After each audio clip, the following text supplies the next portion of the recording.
Hey guys, Tyler from Turner's here. So, got something a little bit different to show you today. Here we have an R34 Nissan Skyline coupe.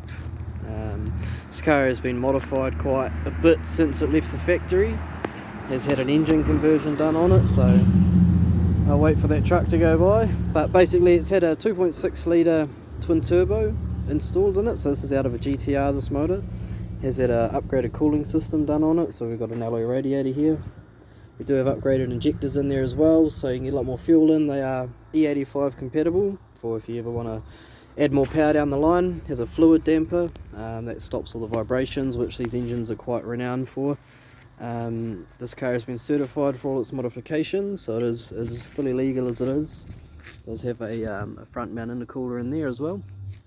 So the R34 Skylines did come out with xenon headlights, which are obviously quite bright at night time, good for high beam and good to be seen. So as for the wheels on this car, it is fitted with 4 brand new DTMs, all with new tyres, so they're 18 inch by 10 inch wide. Obviously the car is quite low, it has got adjustable suspension in it, which is also certified.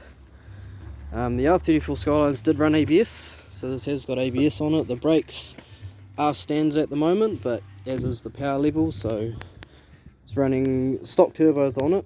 Has had a lot of engine internal work done, so it's got forged pistons, race bearings throughout, ARP hardware throughout. It does have a metal head gasket and some Calford valve springs, and a 9 litre oil sump, so a lot of oil in there, because these did have a problem when they originally come out of basically sucking the oil pan dry, not having any oil in the oil pickup, so that's been fixed on this series of car. So this is just a run down your passenger side. These wheels are still in pretty much new condition. You'd be very hard pressed to find any damage on them. If we come into the passenger door, plenty of room for your passenger anyway, so a lot of leg room there. They've got not a huge amount of storage, so quite a small glove box. Currently has all the paperwork for the car, so all work done to it. Has got, so this is also, go backtrack a second, has a Apexy ECU, which tells the engine what to do with all the aftermarket parts fitted. This is your controller for that, so you can make adjustments, and then obviously your adjustable suspension spanner there. It does have your little side pockets in your door card. Seen a bit in there. Does have an ashtray, which holds coins for me, but cigarette lighter, again some storage here, a little coin compartment on that side. So for safety, these do have SRS airbags. There is only 2, so one passenger side, one driver side, none in the rear pillars. If we have a look, the passenger does have a mirror. So you've got a mirror on there, you've got your top lights, front and in the middle. If you go to the rear, leg room is very, very minimal, so if you have tall friends, they'll be taking turns in the passenger seat. But yeah, if you come to the back, you do have rear storage on the seats, obviously, just some cubbies here and here. A little bit of armrest, 4 seat belts, so it is only a 4-seater, but all the seats are quite bucketed, rear and obviously front seats, so it is a sports car, so it does have that comfort factor.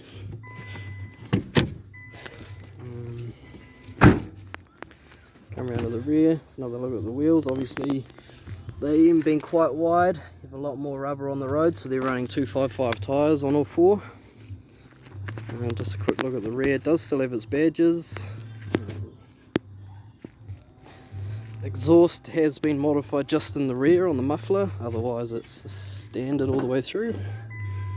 And if we have a quick look on the boot. So as for boot space, they do have quite a lot of room if you're just sort of doing a daily mission, or you need to put some things in there. It will be able to do it if you're going on a full family road trip. Not quite, but definitely can pack a bit of stuff in there. Plus I don't really use rear seats on these, so that's storage. But here is just run down the driver's side.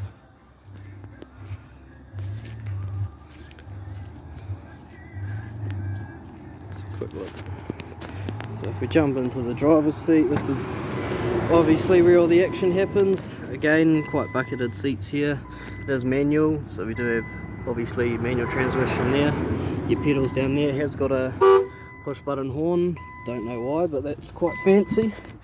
Audio system has been taken out, unfortunately. It was being replaced, but for now you can whistle away or enjoy the exhaust, up to you.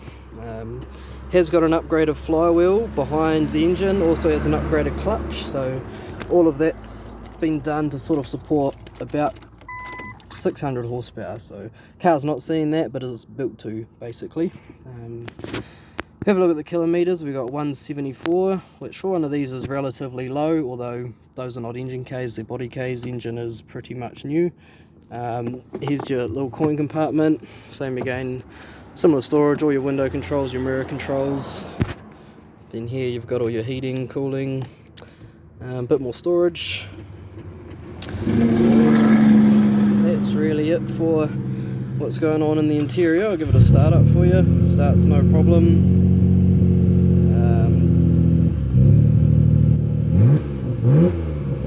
Car is obviously a little bit loud at the moment, but that's to be expected.